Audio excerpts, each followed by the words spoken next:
Hello friend. स्वागत है आप सभी का जावा के इस सीजन में। हम इसमें बात करने वाले हैं फ्यूचर्स ऑफ जावा। ऐसा क्या है जावा में जो लोग इतना ज़्यादा इससे इसके फैन फॉलो है, इसे इतना ज़्यादा पसंद करते हैं। तो हम बात करने वाले हैं इसमें फ्यूचर्स ऑफ जावा, अर्थात जावा की क्या विशेषताएं हैं। तो इस पहली चीज़ है सिंपल। दोस्तों, अगर मुझे जावा करना है या इसके प्रोग्राम को मुझे बनाना है तो मुझे सबसे पहले इसे इंस्टॉल करना है। मैंने इसका एक प्रोग्राम नोटपैड में लिख लिया।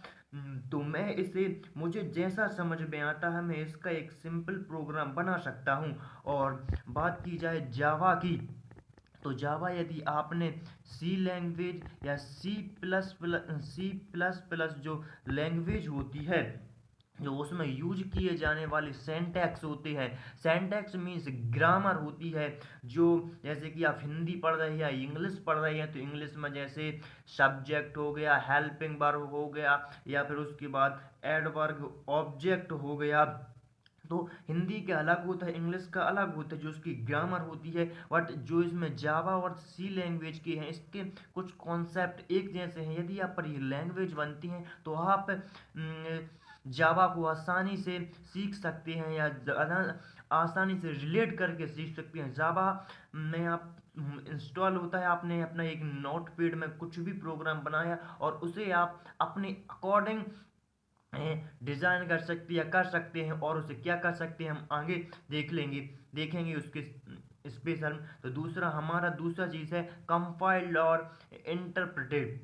कंपाइल्ड, यदि मैं ये वीडियो 10 मिनट का पहले इंग्लिश में बोल रहा हूँ तो कुछ पंजाबी वाले होंगे या कुछ हिंदी वाले होंगे। जो पंजाबी वाले होंगे यदि वो मेरे 10 मिनट के वीडियो को पहले हिंदी में सुनेंगे, उसके बाद वो पंजाबी में या इंग्लिश में कन्वर्ट करेंगे तो वो कंपाइल्ड हो गया। और कुछ पंजाबी होंगे जो मेरी एक लाइन को हिंदी में सुनेंगी, उसके बाद मेरी एक लाइन को पंजाबी में सुनेंगे। अर्थात ये एक एक जो कंपाइल्ड होता है, इसमें जो हमारा एक 100 लाइन का प्रोग्राम बन गया, जैसे कि 100 या 1000 लाइन का प्रोग्राम हो गया, तो एक साथ उसको मशीन कोड में कन्वर्ट करने का जो प्रक्रिया होता है वो कंपाइल्ड कहलाता है। और मेरी हर एक लाइन को मशीन कोड में कन्वर्ट करना इंटरप्रेटेंट कहलाता है दोस्तों।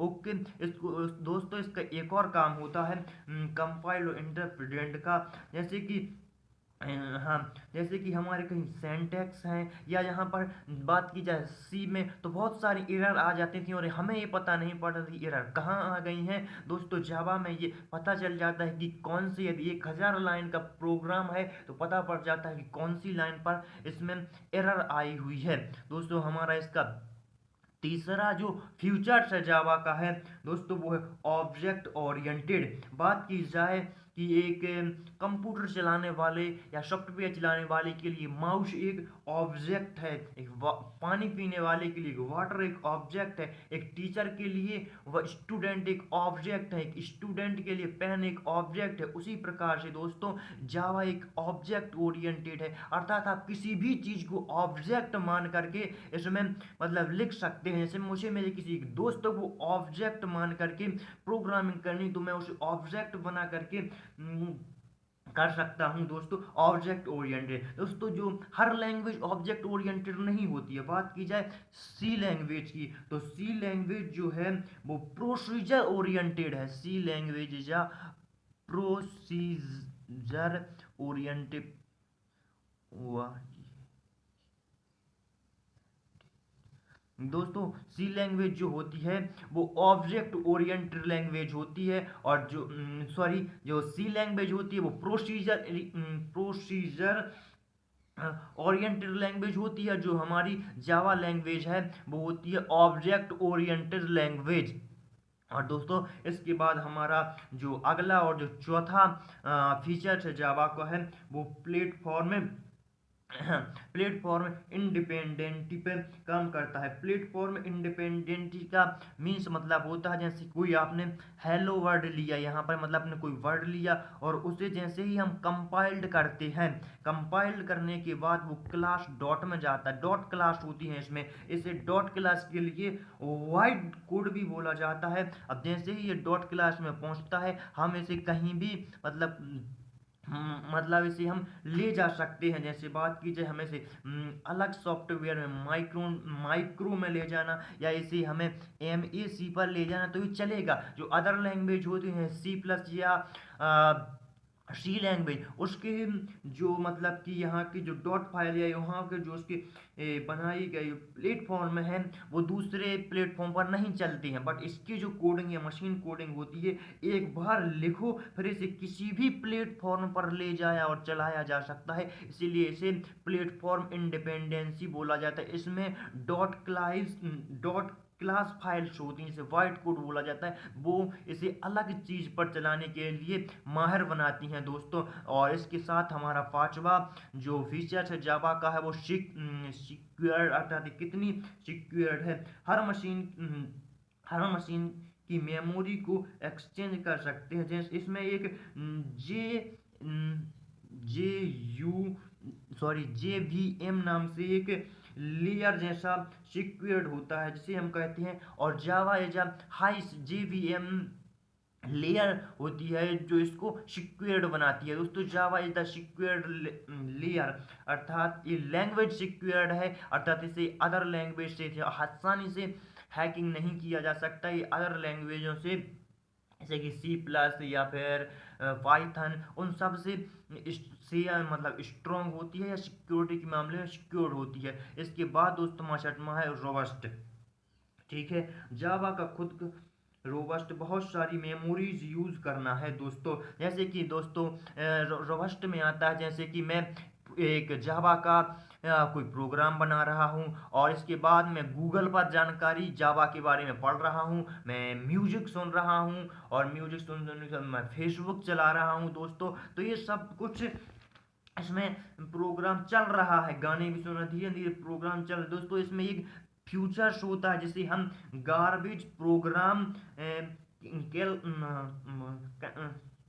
कलेक्टर बोलते हैं दोस्तों। गार्बेज प्रोग्राम कलेक्टर थोड़ी देर में चालू होता है ये वेक्टर, और अब जो भी मेमोरी, अर्थात अब मेरा प्रोग्राम जो हो चुका है वो वापस से मेरे ऑपरेटर के लिए भेज दिया जाता है, अर्थात कुछ समय के लिए चालू होगा और कुछ समय के बाद जाके था इसमें एक ये अलग से प्रोग्रामर होता है इसका, जो कुछ समय के लिए चालू हो जाता है, लॉजिक पर काम करता है और लॉजिक के बाद वापस कर देता है। ठीक है, अर्थात इससे आप एक मतलब जो अदर लैंग्वेज होती थी, हम उन्हें पूरा प्रोग्राम एक साथ बनाते थे हम, और पूरा एक प्रोग्राम एक साथ बनने के बाद उसे रन कर देते। बट इसमें एक लाइन आपने लिखी या 2 लाइन लिखी, उसका जो गार्बेज प्रोग्राम कलेक्टर होगा वो उसके लिए धीरे धीरे भेजता रहता है। ठीक है, और इसके साथ दोस्तों हमारा अगला फीचर है जावा को मल्टी थ्रेडिंग दोस्तों।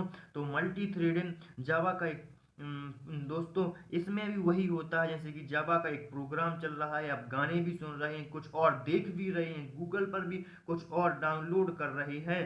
तो इसमें जो आपका ऑपरेटिंग सिस्टम होता है वो यूज़ कर रहे हैं और यूजर्स को, तो छोटे छोटे भागों में जो इसका एक प्रोग्राम होता है, जैसे छोटे छोटे भागों में उसे डिवाइडेड कर देता है। जैसे इसका एक बहुत बड़ा 1000 लाइन का मशीन कोड है, तो छोटे छोटे भागों में डिवाइड कर देता है और ये मल्टी थ्रेडिंग की तरफ वो काम करता रहता है और जाता रहता है। और इसके बाद दोस्तों हमारा आठवां जो जावा का फ्यूचर्स होता है वो डायनामिक, 2 तरीके का डायनामिक होता है। डायनामिक मीन्स जावा में कौन सी मेथड यूज करनी है, इसमें आपको कौन सी क्लास का इस्तेमाल करना है, कौन सी क्लास का इस्तेमाल करना है, कौन सी ऑब्जेक्ट का इस्तेमाल करना है, ये डायनामिक दोस्तों आप खुद ही डिसाइड करते हैं। एक होता है स्टैटिक, जैसे सी लैंग्वेज स्टैटिक लैंग्वेज है, उसमें आप मतलब ये डिसाइड नहीं कर सकते। स्टैटिक मीन्स आपको उसको निश्चित रहेगा, और जो डायनामिक होते हैं इसमें हम अपने अनुसार अपने अलग से अपनी मतलब क्लास हमारे दिमाग में आ रही वो क्लास, इसके जो हम ऑब्जेक्ट आ रहा है हम अपने अनुसार इसका यूज कर सकते हैं दोस्तों। इसके बाद हमारा जो अगला वो आता है फीचर्स आता है वो हाई परफॉर्मेंस होता है जावा दोस्तों। इसमें कंपाइल्ड और होती कम हाँ दोस्तों, इसमें कंपाइल्ड होती है और कंपाइल्ड के साथ साथ इंटरप्रिटेंट भी होता है, जो कारण से हम इसे मतलब जैसे ही इसके एक एक मशीन कोड को एक साथ बहुत सारी जो हमारा जो 1000 लाइन के एक 10 लाइन का 100 लाइन का जो हमारा जो प्रोग्राम हम बना रहे थे उसे कंपाइल्ड कर दिया तो उसके बाद बहुत ही फास्ट रिजल्ट देता है ये, अर्थात ये बहुत ही फास्ट वे में काम करता है, इसीलिए इसे हाई परफॉर्मेंस लैंग्वेज है। और इसके बाद हमारा आता है आर्किटेक्चर जो न्यूरल्स, ठीक है, नेचुरल्स, ठीक है।